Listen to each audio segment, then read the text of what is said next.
I'm still the same. Oh, hi there. It is Dr. Tiff here with you again, you lovelies on my screen. How are you guys doing tonight? Yeah? So I have a few questions from viewers, but I kind of wanted to start with a very, very powerful word. This is just a little secret that I discovered after 40 that I wanted to tell you all, and it is so empowering. And the word is, are you guys listening? All right. You 20-year-olds, you can't say this yet, right? Anybody over 40? This is your magic word. It's called no. Try it with me. We can try it in different languages. No, no, no, niet, no. That word is so powerful. Like you would be, I've done an experiment, right? People that are always used to me saying yes or being on time or just, being available for their every need, every single question, everything about their lives. I'm always serving somebody else. I tried it out, right?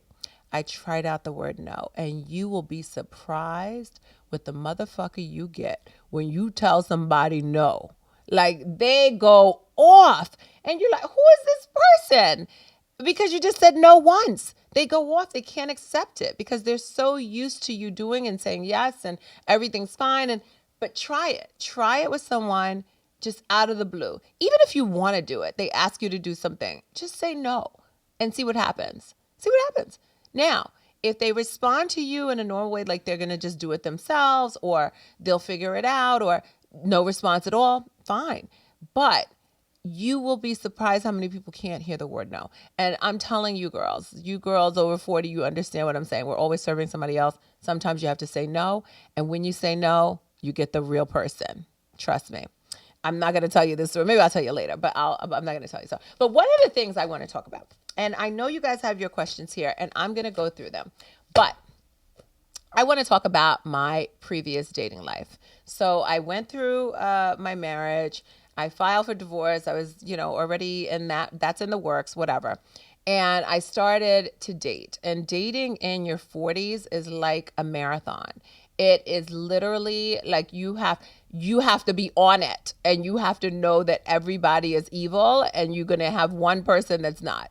So I swear to God, nobody believes me and I'm going to write a book about this. I dated 250 men in the span of, I want to say, a year before I met my fiance.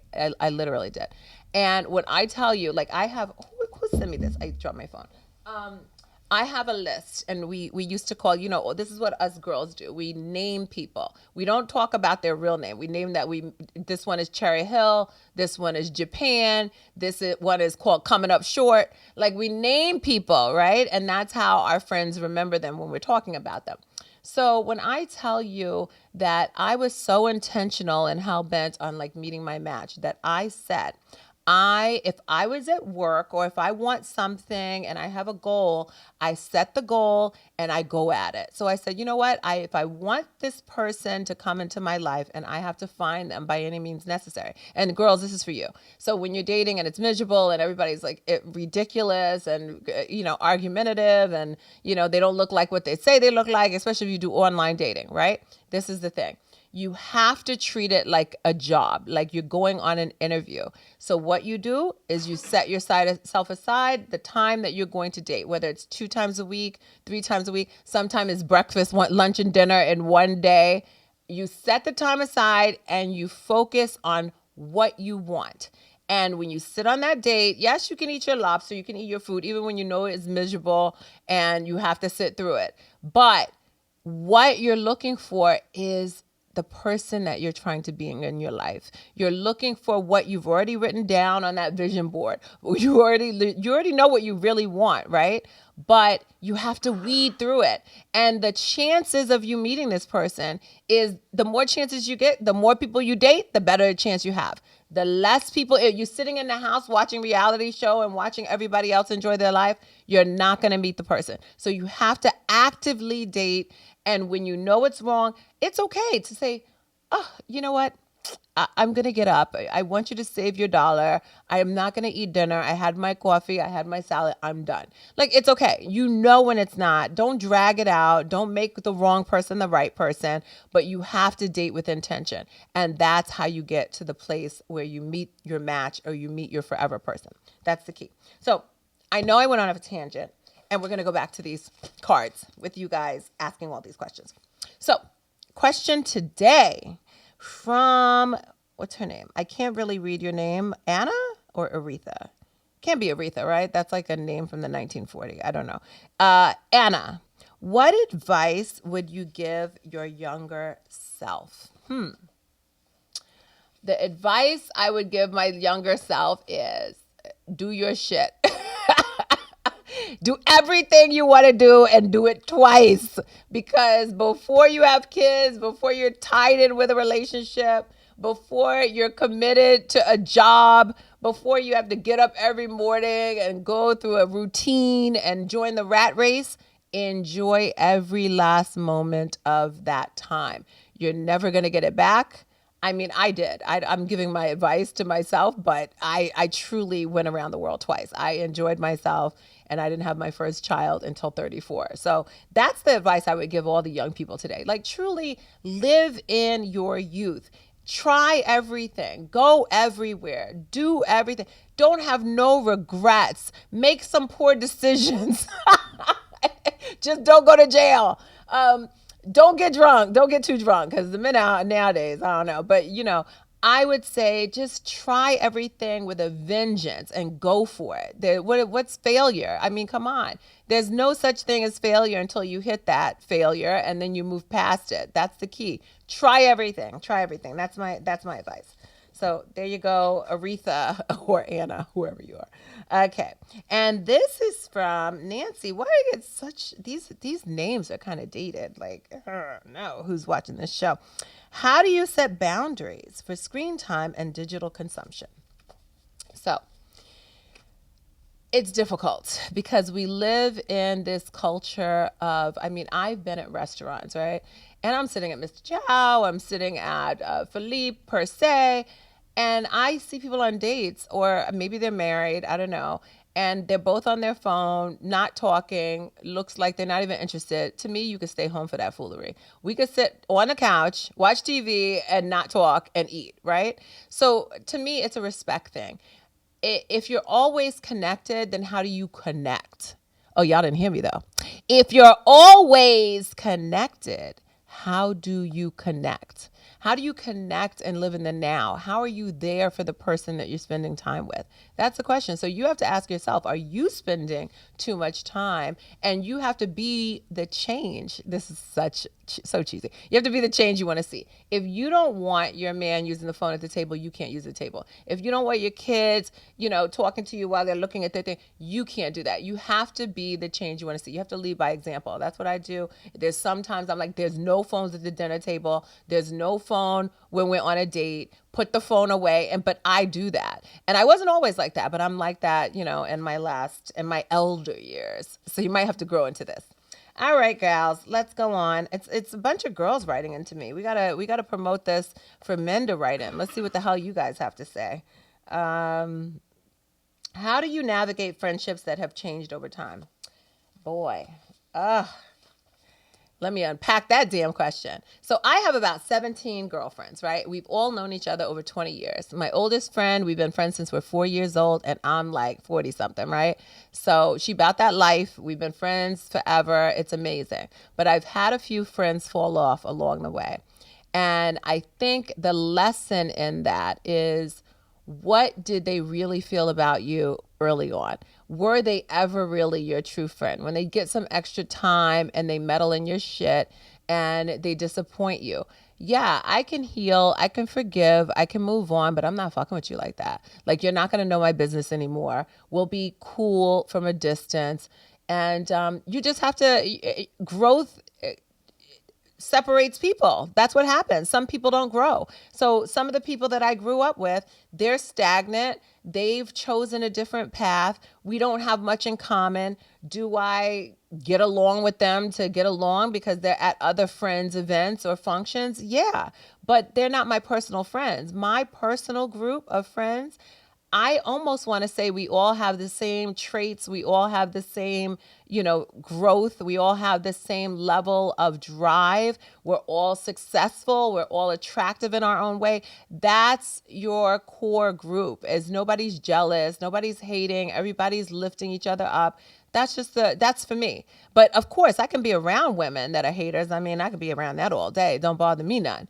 But again, that's not going to be who my core group is. That's just what it is. So navigating friendships over time, things are going to change. People are going to change. Circumstances are going to change. Some people are going to get pregnant. Some people are going to have 9 miscarriages. Some people are going to have children. Some people ain't. And in that experience, they're going to feel differently about you. So your relationship will probably change. Even something as simple as one friend being married and you're still single out in them streets, right? They can't do the things you do. They're going to start hanging around their married friends. It just is what it is. So you get closer to people that have more in common with you at your stage of your life, and you have a little more distance with people that not. Just what it is. You're not going to be none of us were born here together besides my twin sisters, right? We're all going to leave this earth by ourselves. So in the meantime, do what counts in between. In the meantime and in the between time. All right. Next thing here. Have you explored who is this from? Mary. Have you explored any holistic health practices recently? No. Next question. How do you maintain a strong social network in midlife? Who the fuck told y'all I was in midlife? I'm just trying to figure that out. I'm trying to figure that out right now. I don't know what all these midlife ass questions are, but a strong social network, I don't know. Join pickleball. I don't know what to tell you. Tennis, golf, pick up a new sport. That's what my fiance wanted me to do. Oh, I think women should have some hobbies. Our fucking hobby is you men. We don't have no time for no hobby. Our hobby is our kids, our men, the fucking laundry, managing the house, managing the nanny, managing my 98-year-old grandmother that come down with her fork and knife ready to eat. That's my fucking hobby. My hobby is handling everybody else's business, including my kids. When do I have time for a hobby? I barely have time to do Pilates. Oh, shout out to Brooklyn Heights Pilates. You guys were the best. You killed me, but you're the best. Yeah, so I don't know. I don't know what these questions. It's crazy. Let's see. One more question for tonight. Don't like this one. I know you guys probably want to know what it is, but I'm not going to tell you. How has your definition of success evolved over the years? So, I know this is hard for you to believe, but I've always been successful. From day fucking one, I came out 9 pounds, 7 ounces, and I was fucking destined for success. I have never known what it's like to fail at much. I challenge myself in ways that the average person doesn't. I motivate myself intrinsically. I don't get motivated by other people. Can't nobody tell me shit. I'm always right. So therefore, my success comes from me. I have not changed my ideas of success. Success is not the richest person in the room. It's the person with the most morals, the most values that's bout it, fucking bout it. That's who is successful. People that are comfortable in themselves can walk in any room, talk to anybody, and be comfortable no matter where they are. I can be in Abu Dhabi, in a mosque, praying to a religion that I don't believe in. I can be in the synagogue with all of my Jewish friends. I can be handing out Watchtower pamphlets with the Jehovah's. I can do it with the best of them. It doesn't matter. The reality is I'm comfortable in myself. I can walk in any room. Guaranteed you're going to remember me. That's success. It's all about who you are as a person. It has nothing to do with money. Has nothing to do with your walk in life. You could come from shit. Oprah did not come from money, okay? You can come from shit and turn your life all around. And you can be the most successful, richest person ever and be the most empty. I know some rich people are the most miserable fucks you ever want to meet. What is this doing hanging from my ceiling? Where did this girl come from? They complain about everything and you would think they have nothing to complain about. So it's not about something tangible. It's about who you are that makes you successful. And in that, I will say, I'm happy about this successful segment, and I'm out. Thank you, Dr. Tiff. Ay, really be shine from the inside. Cause they ain't really who they say on the outside. Ay. Knee deep in the game and I'm still the same. Why you always hating? That's a shame.